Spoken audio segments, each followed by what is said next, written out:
Atcerieties, pirms kāda laika mēs viesojāmies nakts šovā Chill, tur arī bija Eva. Eva ir arī šobrīd kopā ar mums un jautāsim, kas tad ir mainījies tavā dzīvē pēc tam, kad interaktīvais nakts šovs ir beidzies? Es apprecējos.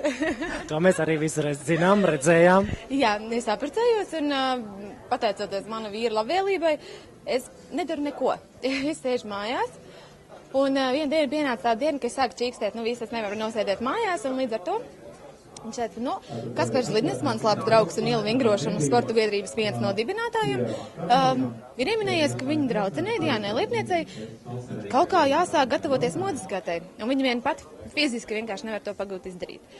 Un tā kā pēc profesijas es esmu stilists, jā, man ir papīrs, bet es gan vairākus gadus vairs to nedaru. Bet es sapratu, kāpēc ne? Mājās sēdēt negribas. Es aizgāju pie Diānas uz darbnīcu, mēs parunājāmies. Un nonācām pie kopīga secinājuma, ka jā, es iesaistos. Un var teikt, ka es esmu Diānas labā roka šīs te modeskatas tapšanā. Vienīgais jāatzīst, mums bija plānota instalācija. Nevis vienkārši paklājs, bet vēl ar jūras baltiem kokiem izskalotiem pie krasta. Laika apstākļi. Jā, tam visam bija jābūt ārā pagalmā. Bet arī šodien es uzskatu, ka viss ir izdevies fantastiski. Lūk. Un kā tad ir ar televīzijas lietām?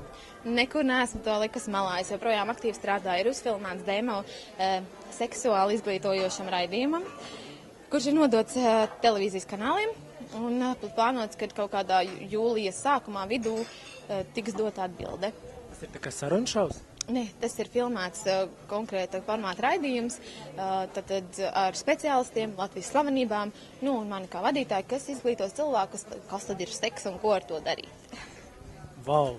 Tas ir pilnīgi tēmā, jo pavisam drīz līgo, kur meklēs papardziedu. Vai ne? Un pēc papardziedu kaut kā jāsāk domāt, kas ir noticis un vai noticis pareizi.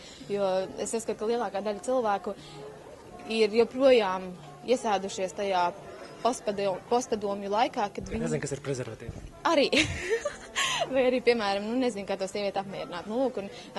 Es uzskatu, ka tā ir ļoti svarīga nianse vispār cilvēku dzīvē un attiecībās, un tādēļ es esmu, īstenībā, godīgi sakot, pat 2 gadus jau centusies panākt šo raidījumu. Un beidzot, viena producenta apvienība ir teikusi jā, ir paņēmuši mani savā paspārnē, un mēs esam izveidojuši šo te demo.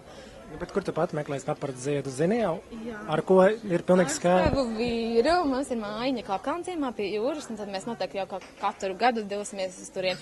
Kaut gan, es tā sāku domāt, klausies rutīna, jāsāk kaut kas mainīt. Kur tu dosies? Varbūt jābrauc tur, kur tu būsi. Es tagad domāju, es apcitu runāju ar Zanu Vaļicku, viņa teica, ka viņa peldēšoties ies pirtī, pēc tam Kaila peldēsies. Ko tu darīsi? Varbūt, kaut kā mēģini ieintriģēt. Godīgi sakot, man nekas nenāk prātā, jo es, kā teicu, rutīna neliela. Bet man ir plāns varbūt aizdoties uz to Klapkalnciem kaut kādu miestiņu, ka viņiem tur kaut kāda estrādīt, ko viņi parasti ar Juri Strangu, kas dzīvo ar turpat mums kaimiņos, uzved lugu. Un domāju, varbūt es varētu iesaistīties un kaut ko notēlot. Rupveida lūga. Tu par to pašu tēmu mainot. To gaidām ielūgumu uz informāciju par jaunu raidījumu. Cerēsim, jāparunā ar mūsu TV kanāliem, taču, kāds parakstieties? Tiešām paskatieties un parakstieties, nedomājiet, tiekamies!